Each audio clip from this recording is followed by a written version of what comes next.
couple of weeks ago here, just after the Supreme Court overturned the right to an abortion in this country, we talked here on this show about one of the ways that abortion providers are trying to keep abortion services accessible to Americans who now live in states where abortion is banned. We talked about mobile abortion clinics.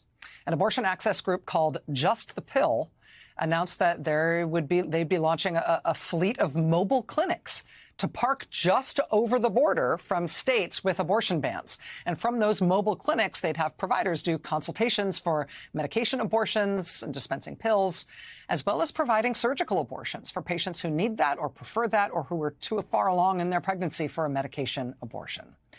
Just the Pill tells us tonight that they have now deployed their first medication abortion mobile clinic in a pilot program.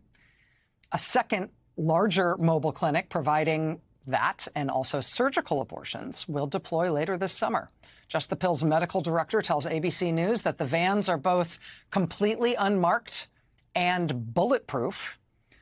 These vehicles, these mobile clinics, thus equipped, take about 8 months to build. That's the main thing slowing their expansion to other states so far, but that's what they're planning to do.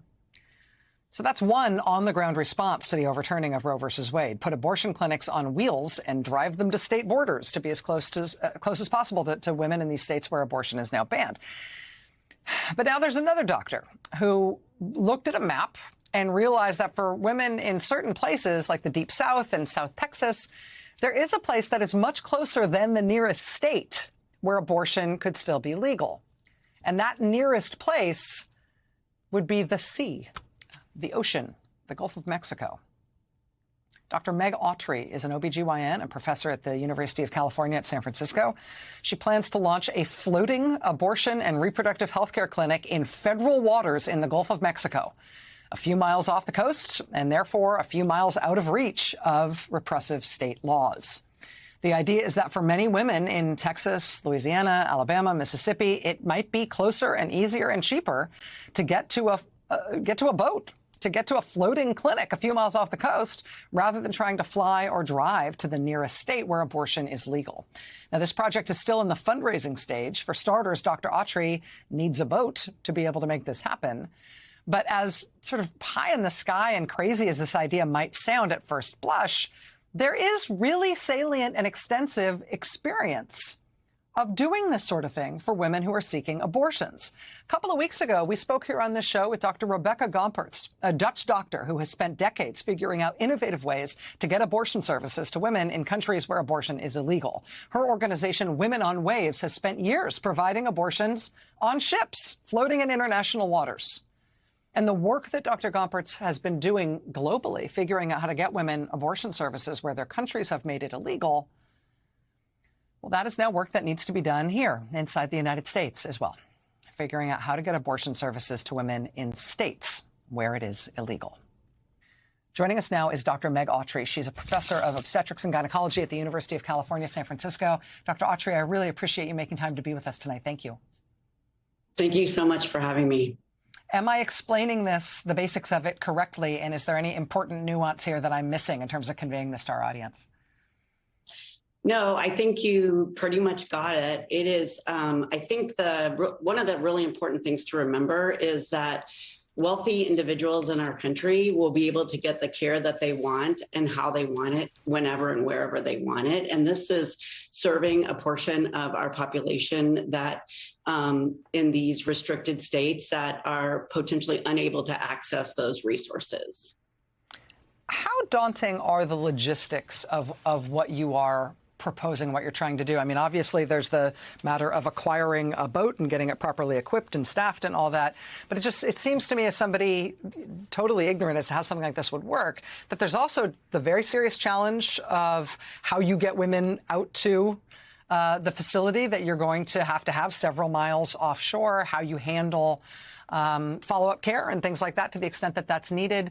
Can you talk to us a little bit about what is most daunting and what feels most doable about those logistics? So the most daunting part is all aspects of this are incredibly daunting. And so although we're just going public, we've done an extensive amount of research and detail looking at this option and what seems to be the best way to go about it, both logistically, from a security standpoint, from a legal standpoint. What is most doable is we know that the majority of our country doesn't believe in what is happening, and that we must have bodily autonomy. And because of that, we have an amazing amount of incredible people that you've already talked to about in your show that are determined to improve or create access for individuals who don't have it. Is this project based at all off the kinds of similar work that has happened internationally? We had Dr. Rebecca Gompertz here on the show talking about her international experience doing this for women in other countries where abortion has been illegal. Is this consciously based on that? Are you informed at all by her experience doing this in other countries? So I came up with the idea completely separately, but was quickly alerted to Dr. Gompertz's efforts and have spoken to her. So it's a little bit different. She, as you know, had Women on Waves, which was on international waters off the coast of Ireland. And my understanding focused mostly on medical abortions. And so this is federal waters in the U.S. and different legal and different security issues, but very similar. And she's a visionary, a pioneer, and she was incredibly helpful in giving me advice going forward. Dr. Meg Autry, professor of obstetrics and gynecology at UCSF. This is obviously an intriguing, extreme, and also extremely necessary idea. I think it's caught a lot of people's imagination because it's so mind-blowing that this is the sort of thing that might be needed. But you're working to do it practically. We'd be interested in hearing from you as you start putting together both the funds and the logistics to make it happen. Please come back. Thank you very much. All right. Thanks for your time tonight.